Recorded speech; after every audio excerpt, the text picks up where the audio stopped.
a multiplication mentality. Amen. A multiplication mentality. Please take your seats in God's house. I want to instill within us an increase instinct. An increase instinct. One primary obstacle preventing many Christians from experiencing joy is the I can't or it can't be done syndrome. Far too often we say I can't, but I can't Christians operate by fear and not faith. I can't Christians never really stretch themselves beyond where they are, and so they never get beyond where they are. The 7 churches of Revelation, 5 of those 7 had an I can't syndrome. They were unfaithful. There were only 2 out of 7 who were faithful. That was Smyrna and Philadelphia, because they didn't understand how God operates. And when you have a messianic mathematical understanding, you understand that God does not operate the way we operate. 2 plus 2 doesn't always equal 4 in God's kingdom. As a matter of fact, 1 day is as 1,000 years with God. That's how God operates. Death really equals life with God. God can turn 5 into 5,000. He told Gideon, you had too many. You need to chop your 30,000 soldiers down to 300, and you can beat the whole multitude with very little. How many of you know when you have an increased mentality, a mentality that God can multiply, you have a win-win mentality? We have to get beyond just praying for people, praying for the hungry, praying for the naked, praying for those in prison. What are you talking about, Pastor? I thought we were supposed to pray for the less fortunate. We are supposed to pray, but don't stop with prayer. When you pray for the naked, then you go and clothe them. When you pray for the hungry, then you go and feed them. When you pray for those in prison, then you go and visit them. And brothers and sisters, that's what the church is charged with. We are charged with action. We are charged with meeting needs. And so Jesus saw these people who were hungry. They all came to him, and he tested Philip. He asked Philip a question. Jesus said, where shall we buy bread that all these may eat? Now, Jesus knew that they didn't need to buy bread. He knew he was the bread of life.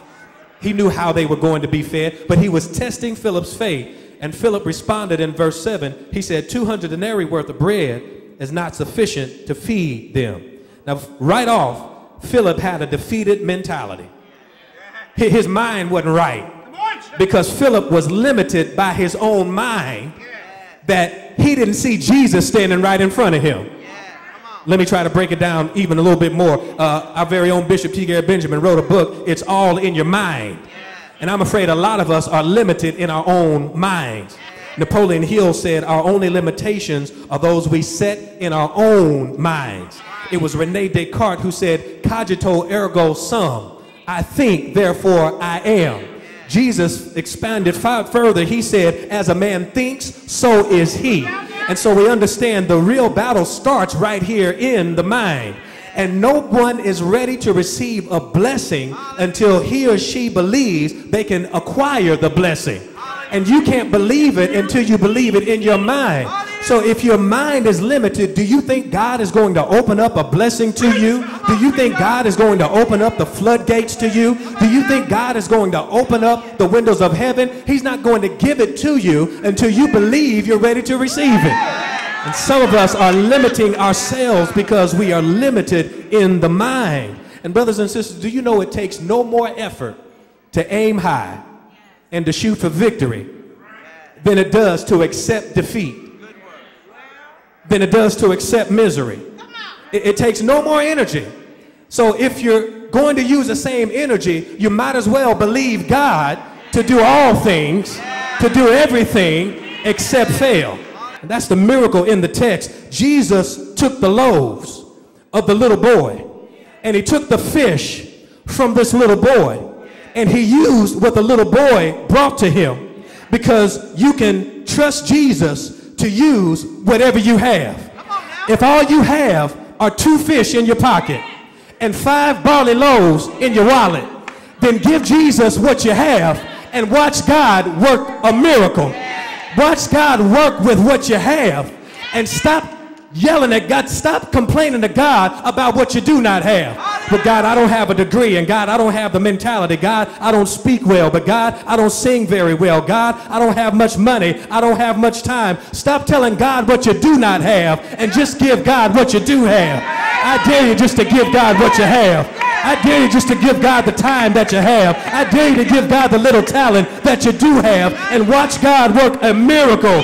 He used Moses' rod because he used what Moses had. He used David's slingshot because he used what David had. He used the widow's mite because he used what the widow had. He used Ali's gloves because he used what Ali had. He used Ben Carson's scalpel because he used what Ben Carson had. He used James Baldwin's pen because he used what James Baldwin had. He used George Washington Carver's peanut because a peanut is all he had. He used Barack Obama's audacity because that's all Barack had. And you may not have much, but I dare you just to use what you have.